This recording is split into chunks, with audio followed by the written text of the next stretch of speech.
எங்கள் அழைப்பை ஏற்று வந்திருக்கும் எங்கள் அனைத்து பத்திரிகை ஊடக நண்பர்களுக்கும் வலைதள நண்பர்களுக்கும் ராமநாராயணன் அணி சார்பாக எங்களுடைய வணக்கத்தை தெரிவிச்சுக்கிறேன். தமிழ் திரைப்பட தயாரிப்பாளர் சங்கத்தின் தேர்தல் 2026-29 வந்து நடக்க இருக்கிறது. பிப்ரவரி 22. ஸோ அது சார்பாக நான் முரளி என்ற ராமசாமி என்கிற முரளி ராமநாராயணன் தலைவர் வேட்பாளராக போட்டியிடுகிறேன். மூன்றாவது முறையாக தலைவர் வேட்பாளராக போட்டியிடுறேன். 2006-2011 வரைக்கும் இருந்த என் தந்தையார் ராமநாராயணன் அவர்கள் தலைவராக இருந்த இந்த சங்கத்தில் ரொம்ப நல்ல விஷயங்கள், நல்ல திட்டங்கள் அன்றைய முதல்வராக இருந்த கலைஞர் அவர்களுடன் ஐயா அவர்களுடன் இருந்து இந்த தயாரிப்பாளர்களுக்கு, இந்த தயாரிப்பாளர் சங்கத்துக்கு பல நன்மைகளை செஞ்சு கொடுத்துருக்காங்க. இன்று வந்து இப்போ இருக்கும் நமது தமிழ்நாடு முதலமைச்சர் அவர்கள் திரைத்துறைக்கு பல நன்மைகளை வந்து கொடுத்துருக்காங்க. பயனூரில் வந்து ஒரு அடுக்குமாடி வீடு கட்டுறதுக்கு ஒரு பர்மிஷன் ஜிஓ வந்து பாஸ் பண்ணி கொடுத்துருக்காங்க. இதனால் நிறைய சிறு முதலீட்டு தயாரிப்பாளர்கள் படத்தை எடுத்து கொஞ்சம் சிரமத்தில் இருக்கிற அத்தனை தயாரிப்பாளர்களும் பெரிய உதவியாக அது இருந்தது. அது இல்லாமல் இன்று படப்பிடிப்பு வந்து வேறு மாநிலங்களுக்கு போய் தான் எடுத்துகிட்டு இருக்காங்க பெரிய பெரிய படங்கள் எல்லாருக்கும். அதனால் தயாரிப்பாளர்களுக்கு செலவுகள் பட்ஜெட் அதிகமாகிட்டே வருது. அதை குறைக்கணும்னு நாங்கள் கேட்டதுக்கு இங்கே வந்து குந்தம்பாக்கத்தில் 153 ஏக்கர் நிலப்பரப்பில் 500 கோடி அளவில் ஒரு ஸ்டுடியோ வந்து தமிழ்நாடு அரசு வந்து இது பண்ணிகிட்ருக்காங்க. அதே மாதிரி எம்ஜிஆர் ஃபிலிம் சிட்டி அதை வந்து இருந்த பழைய இதை வந்து புதுப்பித்து இன்று நிறைய ஃப்ளோர்கள் கட்டிகிட்ருக்காங்க. ஸோ படப்பிடிப்புகள் இங்கே இருக்க தயாரிப்பாளர்கள் செலவுகளை குறைக்கிறதுக்கு இங்கே வந்து செய்கிறதுக்கு நம்ம தமிழ்நாடு முதலமைச்சர் அவர்கள் வந்து ஆணையிட்டு அதுக்கு எங்களுடைய நன்றியை தெரிவிச்சுக்கிறோம்.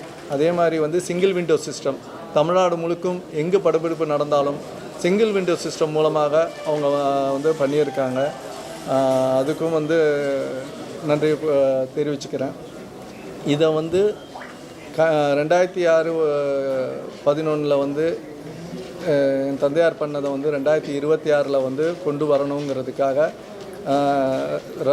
ராமநாராயணன் அணி என்ற பேரில் வந்து நாங்கள் வந்து ஆஃபீஸ் பேரர் மொத்தம் 7 பேரும் செயற்குழு உறுப்பினர்கள் 26 பேரையும் வந்து இங்கே வேட்பாளராக வந்து அறிமுக கூட்டம் நடத்தியிருக்கிறோம்.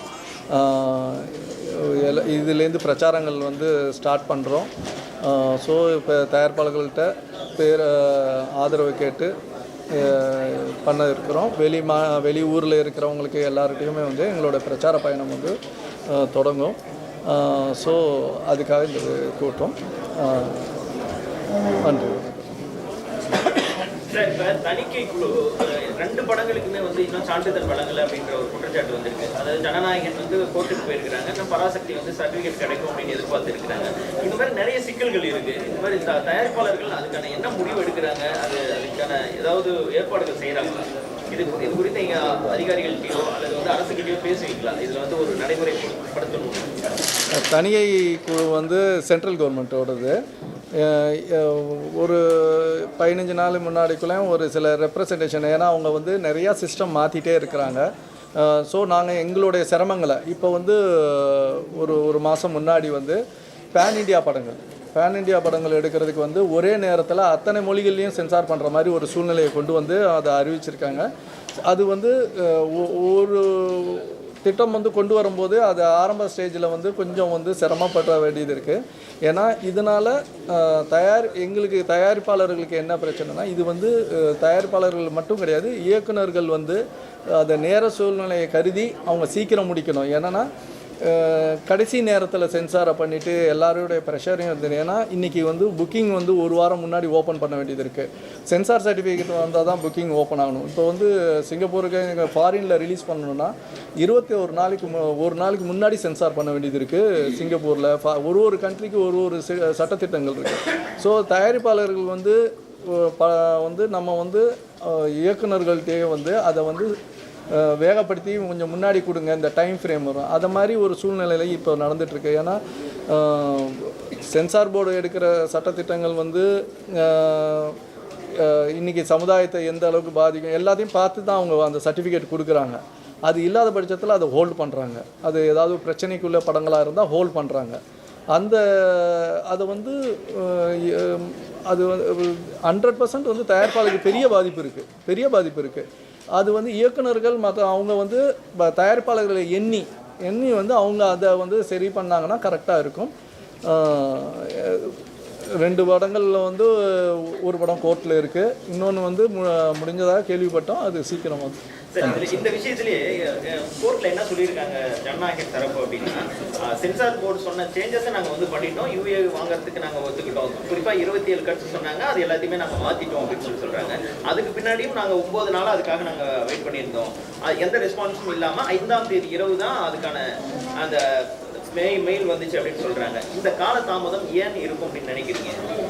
உண்மையே சொல்லப்போனால் சார், அது வந்து அவங்களுக்குள்ள மெயில் கான்வர்சேஷனில் இருக்குது. நாங்கள் அதில் வந்து இப்போ வந்து அது தெரியாத ஒரு சூழ்நிலையில் இருக்கோம். இருக்கக்கூடிய தகவல் 27 கட்டு வந்து சொல்லியிருக்காங்க, அதை மாற்றம் நாங்கள் வந்து பண்ணிட்டோம்னு சொல்கிறாங்க. இருந்தபோதும் இந்த மாதிரி இருக்கிறது எந்த அளவுக்கு தயாரிப்பாளருக்கு ஒரு பெரிய சுமையை ஏற்படுத்தும்? இதுக்கான காரணம் என்ன? ஒரு விஷயம் மட்டும் நான் சொல்கிறேன் சார், தயாரிப்பாளருக்கு பெரிய சுமை தான் சார்.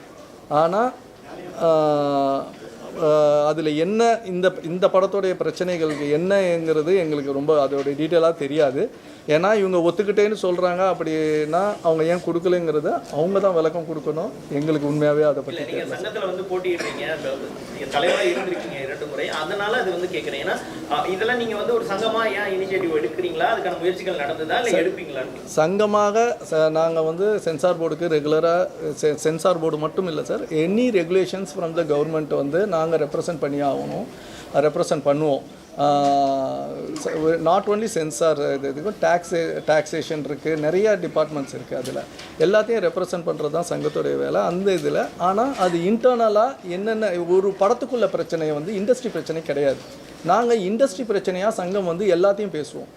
ஒரு படத்துக்குள்ள பிரச்சனை ஒரு இண்டிவிஜுவலோட பிரச்சனை, அதை நாங்கள் வந்து ரிக்வெஸ்ட் பண்ணுவோம். ஆனால் நாங்கள் வந்து அதோட சுமை வந்து தயாரிப்பாளருக்கு மட்டும்தான்.